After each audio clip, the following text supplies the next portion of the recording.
Welcome to the Merrily End.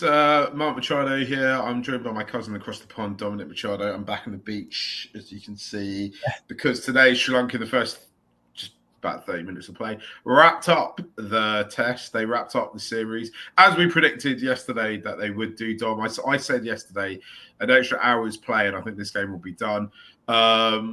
It was quite a solid performance. We're going to get into all of that over the next 20 minutes or so of this show.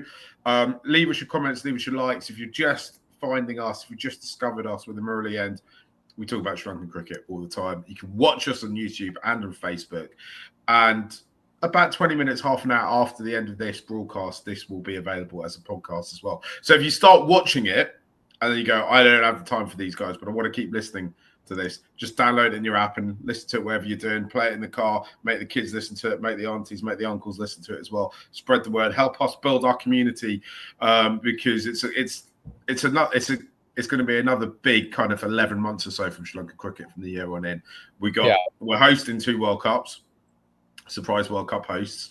We're going to Zimbabwe to play a series against them, and then we've got an Asia Cup, and then England are coming in January or February, January, I think. And again, as I said, another World Cup. Another World Cup. So there's loads to look forward to. We're going to be along with you every step of the way. The Bangladesh Test series is over, but now there's a ODI series followed by a T20 series, and I think that starts the men's build-up into the T20 World Cup. And in somewhere in the middle of that, we'll have an LPL as well. Dominic, a big day today, though, because I think it was really important in terms of World Test Championship points, in terms of where this team's at, in terms of the fact that we ain't playing another test match for 11 months, that we won this test series and we won this test today. And that's what they did, right? Yeah, and they made it look clinical. I think that's what we were all hoping for in that first game. I think Estelle mentioned this yesterday, but there's still this hangover, this belief that we should roll over Bangladesh, even though Bangladesh is quite a good team. And we wanted to see them be clinical. And the truth is the pitch on for the first match was pretty flat. There wasn't much we could do, but we got the conditions we needed. We took advantage of it. We scored big runs in the first innings. We bowled tight lines. We were aggressive. It was exactly what you want to see from your Sri Lankan test team, that you see as being experienced, as being a quality side. Yeah, absolutely. We always want comments coming in. So if you're watching, send us your comments. And the first comment that's coming in is coming from You've Sharp, friend of the show. And he's talking about something that we've talked about a lot recently, since some little feet appear above Dominic's head.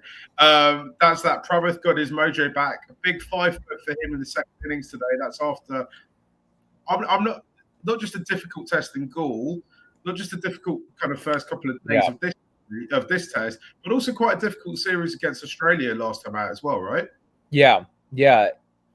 It seemed, I would say, 2 years ago, we had found our sort of successor to Herath, our next big spinner, and he had produced these big match bags, especially at Gaul. And then the last few matches, we just haven't been getting the same results. We haven't seen him run through a side. There have been times where he's taken wickets, but they've been somewhat expensive. But today, when the wicket was turning, when the wicket had something in it, he was absolutely able to extract purchase from it and make a bunch of deliveries that were just absolutely excellent and took full advantage of what was in front of him. Dom, I think we need to apologize to some of the people on YouTube and Facebook, because obviously we've been trying to get these shows done a kind of an hour or so after the end of play. Play ended several hours ago. I think, about 6 or 7 hours ago now, maybe a little bit longer. I'm gonna tell the truth here, Dom. I set my alarm for about 5:40. I was like, I don't need to get up for exactly the first ball. I don't need to be there for the first ball. It's Saturday morning. I've been traveling a lot recently. I found it hard to get out of bed. By the time I got out of bed and in front of the screen, it was about 6:15 and the game was over. Not only were we winning this match, but we were super clinical in the way that we've done it. I should say there was only, I think, 35 balls bowled or 36 balls bowled, something like that. So I have watched them all back. That's why, but that's also why we couldn't get it out immediately afterwards, because I was absolutely knackered. It would have been about 1 o'clock in the morning for Dominic.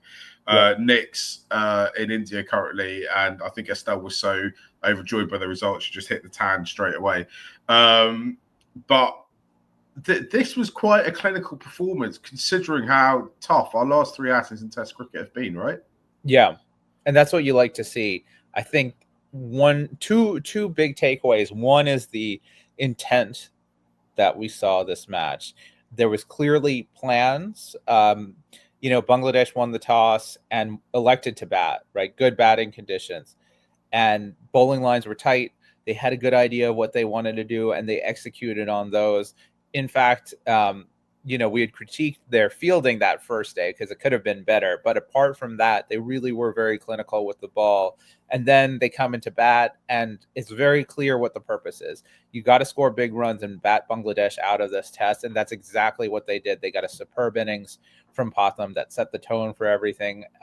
They got great sort of support acts from Chandimal, who scored a 93, and Kusal Mendes, who after Chandimal and Nisanka got out, basically provided that impetus to get beyond 450 and really put Bangladesh under pressure. And then when they came back and bowled in the second innings, even though they had a lead, they were constantly at them. And DDS was aggressive with field settings. He was aggressive with bowling changes. He was thoughtful about it. And that is something that I really take as a positive, because we did have some question marks about DDS's captaincy in that first test.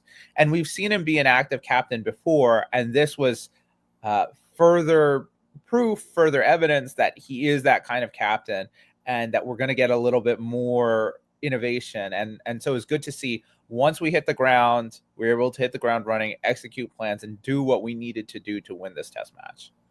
Yeah, there seems to be, I think Fidel's written a piece about DDS's captaincy and how the team is starting to kind of mold into his kind of shape a little bit, which is I think an interesting read, because I think there is some question marks over the captaincy. I think it's impossible to talk about this series, and we can talk about our spin bowling unit. There's questions coming in about our pace bowling. There's there's loads of positives to take from our batting at the moment. There's a couple of batters in our young, people early in their test careers who you think could go on and become test greats. At the moment, the biggest issue with our test side is a kind of lack of opportunity, right? That's it for test cricket for us for 11 months. Right? I don't know. There might be people in SLC trying to get Ireland over, trying to get Afghanistan over, trying to hustle up some test matches somewhere along the line, which is great. But currently, essentially, it's like this: the whites go back in the cupboard for 11 months.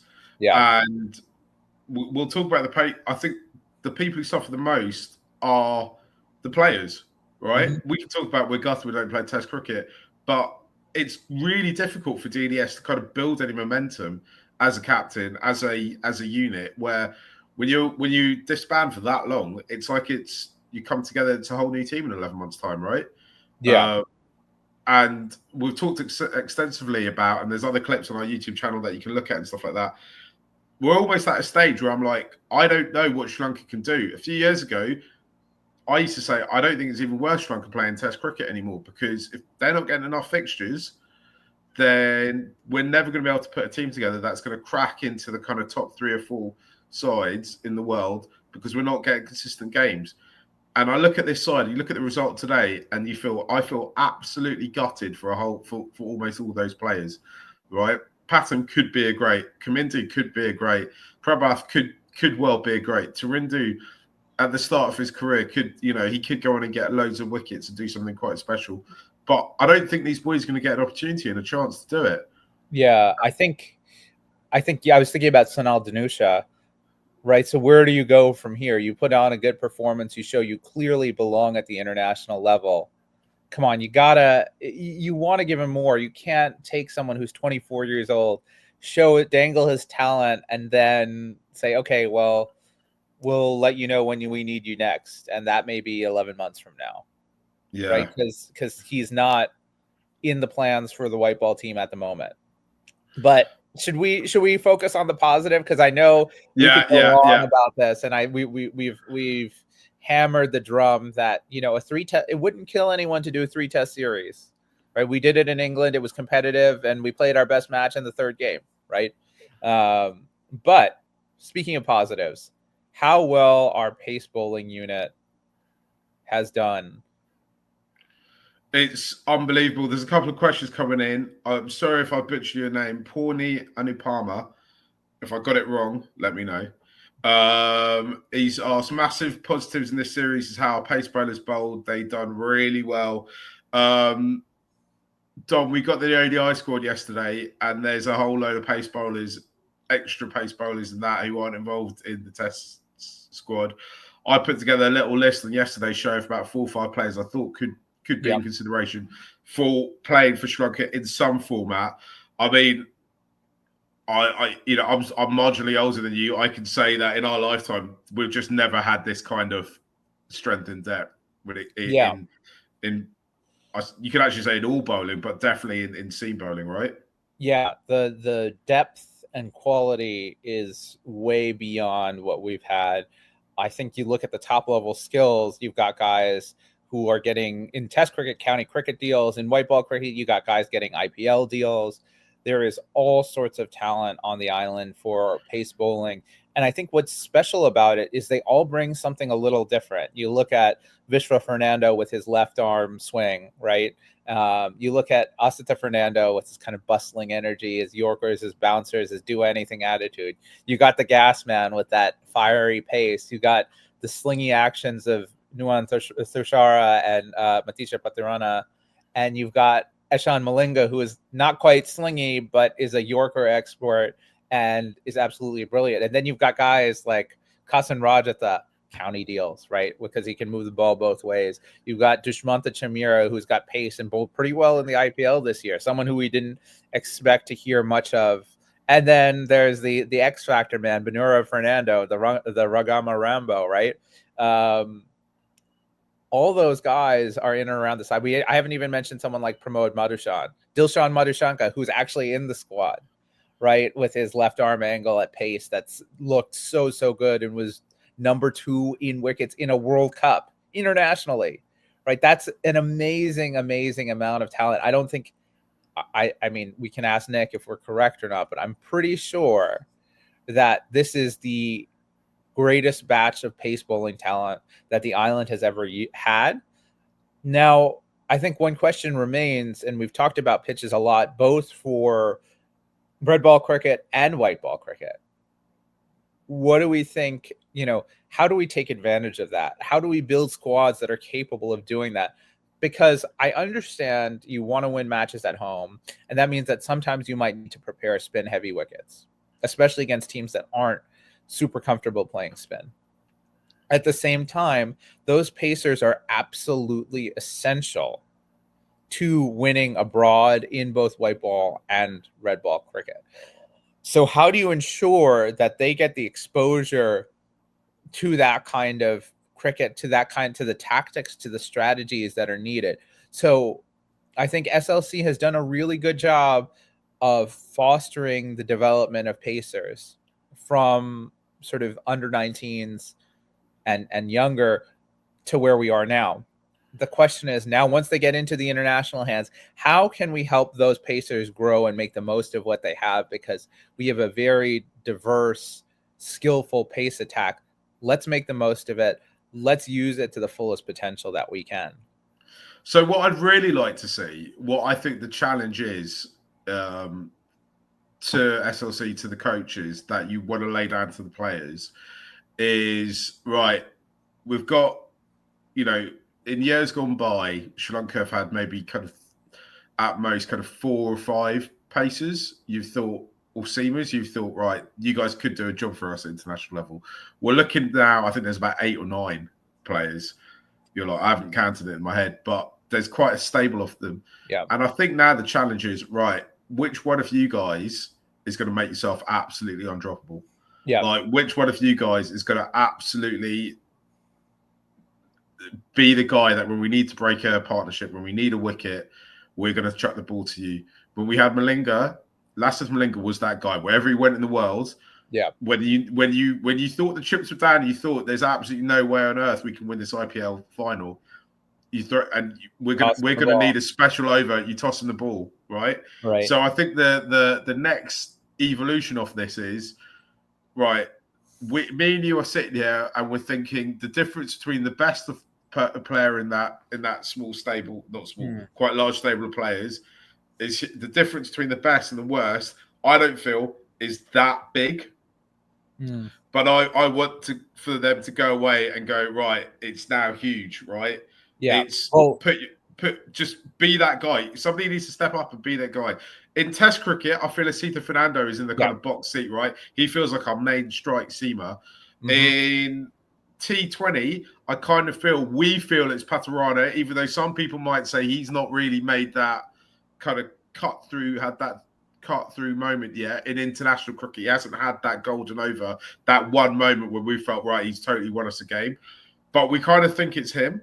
Yeah. Right. In ODI cricket, I think it's a little bit more kind of vague. I mean, Dilshan Madishankar has had moments. He's had injuries as well. It could be him. We all remember the way he got Rohit Sharma at the last World Cup. Oh. Right. So I think, and also, you know, some of the players, Chamira or someone like that, is, you know, close to the end than the beginning of his career. But a lot of these players are kind of around the same age, right? They're kind of early 20s. So and don't forget Lahiru Kumara, who's only 27, right? Seems like he's been around forever. And he is we've seen how good he is. And then also, I'll add to that, Eshan Malinga. I feel that the star turn he's taken in the last 2 years is only sort of a foreshadowing of the amount of growth we're going to see from him in the next couple of years. And I think he's going to be a guy who's going to win us some of those matches with overs that you just can't believe. Oh, I'd love to see it. What an exciting time to be a Sri Lanka fan, right? What a great time to be a Sri Lanka fan. Yushant has written Chandimal's lowest score after moving up to 3 is 40 odd. There was a tweet. Someone did a tweet about this. Yeah. We should shout them out. Who was it, Dom? Can you remember who it was? Was it Abhishek? Abhishek AB, I think. Oh, yeah. Talking about Chandimal moving up to number 3. I mean, look, if I in the bakehouse in Sri Lanka in Colombo right now, I'd be getting that humble pie baked, because there's a lot of Sri Lanka fans who got to be getting ready to have a large spoonful of it, because Chandimal has absolutely turned this around, right? The man had so many haters, so many detractors, and now look at him. He's a fixture in this side. He stepped up to number 3. We don't know whether or not he wanted to do it, whose idea it was, but he's made himself absolutely undroppable. We were talking about when is Dimith going to retire? When is Angelo going to retire? Saying that maybe it might be a good time to slot them in and out. Chandimal's not that much younger than them, but absolutely no way do I think he needs to be considering retiring. And Mark, you again, the length. We talked a little bit about this with the sort of how long he's been around. He's been around since 2010, 2011. We're talking about 15 years of international cricket. Yet with Sri Lankan batters, and this is one of our first episodes we did, they have a weird life cycle. Once you're good and you're getting runs, stay in there as long as possible and get those runs for as long as you can. That being said, we talked about the riches of pace bowling. We also have some batters in this side that are kind of unlucky to miss out. The Pawan Ratnayakas, the Pasindu Surya Bandaras, the Kamil Misharas, guys who put out and scored lots of big runs, right? Ravindu Rasantha, who are kind of knocking on the door for the squad, but the top 6 or 7 are kind of pretty staunchly entrenched there. And it's good to see these players knocking on the door. The question is then, how do we, I look to a team like India, where they rotate pacers to give different pacers opportunities in different formats and settings. They rotate batters, again, to give players different opportunities in different settings. Obviously, we're not India, and we can't just turn up and expect to beat whoever we play, right? Our B squad is not as good as most A squads in the world. But I think there's something salutary to be taken from that approach.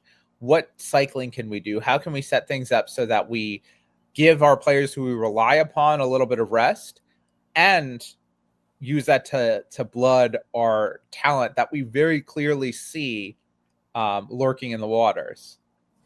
So I should say that we Sri Lanka play the ODI series starts on Wednesday. Yeah, or on Tuesday, this, right? Or yeah, Wednesday, July 2nd. July 2nd. Yeah, is it July 2nd, July 3rd? Have I got that wrong? Also, second, I think. Yeah. Yeah. Sorry. Yeah, Wednesday, July the 2nd, right? The ODI series begins then, and I kind of feel when you look at that squad that there's a number of players in there where they're still players have been given a chance but haven't quite smashed it at international level. I'm thinking Liana Gate, I'm thinking Sadira, who've been proved to be good players but might not be considered match winners at the moment. Yeah. I think that's the question, Mark, is the match winners. How I think we do actually have some match winners at the top. I think that top 3 of our top 5 in Potham, Kusal, and Charith have shown themselves to be ODI match winners. I would love to see that 6th spot, like 2 of those other spots filled with guys who we think can win us a match. That I feel because it's the next World Cup's the T20 World Cup. I think they're basically looking to experiment in the ODI squad. At the moment, which is why Yivshant has asked why no Chimera in the squad. I think that might be the reason. I don't know what their plans are with Chimera. So the other thing we don't know is how fit some of these, like particularly the bowlers, are. Right, we know Kamara's injured. Milan Ratnayaka missed this test, but he's in this. They've put him in on the assumption he recovered some injury in the ODI squad. So they definitely know more about how fit he is compared to me because I'm just watching it on telly. So we don't know those kind of things. So I think the strategy seems to be experiment a bit in the ODI squad. Now, when we're 9 months out from the next T20 World Cup, let's focus on trying to make sure we have the best 11. It's a World Cup at home. I was going to say, it's quite likely most of these players will never play another World Cup at home, but I'm not entirely sure I actually believe that just because of the frequency of the amount of tournaments. I think the younger players might end up playing again another home World Cup. It's a huge opportunity. I was wondering, and maybe this is a too existential of a question. If you're SLC, you have a home World Cup coming up in 9 months. I wouldn't mind playing 5 or 6 T20s instead of the ODIs to kind of really hone the focus and get as much match readiness, because I think one of the pluses of going into a World Cup with your strategies and your 11 really kind of hammered down is that you know what you're going to do. You don't have to spend time thinking, and players are allowed to go in and execute. But maybe that's a bit unfair because you can't just expect guys to turn up and play ODI cricket. Whatever. So I wonder how much of that is actually in their own control, because the only way they make money from it is selling the TV rights. Yeah. And I think you would sell the way, obviously these things work differently in different places, but TV companies love the long hours of a cricket match. Yeah. And obviously an ODI game is 7 and a bit hours. Yeah. Right. 8 or 9 hours potentially, where a T20 game is about 3 and a bit hours. So they might, Sri Lanka don't have the strongest hand when it comes to the product that they're selling. So they might feel that they have to chuck in some ODIs in terms of building up the hours for the TV deal. I'd actually, if anyone who's listened to this, it works in TV rights deals around cricket specifically in Asia, I'd love to know kind of the inner workings of it, because I think I'm giving a very Anglo-centric perception, because I know that's how things get sold in the UK, and maybe it might be different when they sell to it's Live, Sony Live, or Star Sports, whoever's bidding for it. They might be looking for different metrics, but I wonder how much that comes into it. Mm-hmm. But because Dom, I agree with you. I mean, I would be, if I was there, I'd be like, well, can we do a deal where we play two T20 games in a day? They used to do that. That used to be a thing. In some franchise tournaments, they have finals days still, right? Where you play a semi-final and a final on the same day in the 100 and the blast and things like that. Yeah. So there is kind of precedent for it. I'm not sure how much the players like it. I suppose they would say you're only batting for 40 overs or you're only fielding for 40 overs, so it's less work than a T20 game. Sorry, than an ODI game. So maybe they could have looked to do something like that. I don't know, but I agree. I think at this point in the cycle, we want to play as much T20 cricket as we possibly can. I know that there's still expectation of an Asia Cup happening.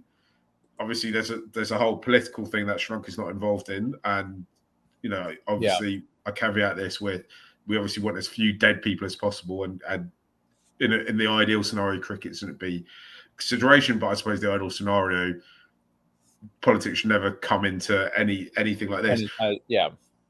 But because the way it looks now, I think is Bangladesh, Zimbabwe, then the Asia Cup, and presumably there'll be something else pre-World Cup, and then pre-England at the back end of this calendar year, and then England come into the World Cup. So I mean, it's a reasonably strong kind of ramp up into it. Yeah. But I agree. As much cricket as we could play, we should possibly play. Dom, I reckon we should leave it there because we just came on to celebrate the win, really.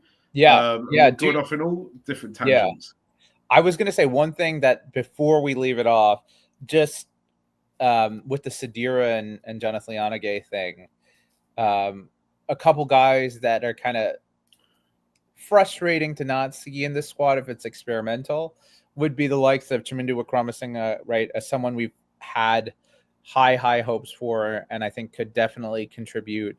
Pawan Ratnayaka, who's played a lot of really aggressive knocks. He could be someone that could do very well at 4. And then Ahan Wickramasinghe, someone we just saw score a really fast 100 in that West Indies A series. So that's kind of the opportunity cost. I just wanted to kind of lay that out there, as those are the opportunity costs that come from going with the old standbys like Jonathan and Sadira. If you're watching or listening, we've been the Murali End. We're going to be back. I'll talk to Dom after the show because we might do a live on Monday, but I'm not sure what else there is to talk about. We will definitely be back on Wednesday after the ODI. We'll also be back at some point in the next few days. You're going to hear an interview I did with a man called Michael J.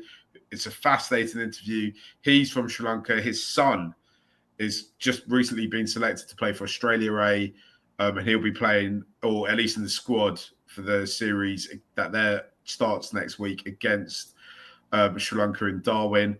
You can hear Michael's backstory. It's absolutely fascinating. I hope you find it as fascinating as I do.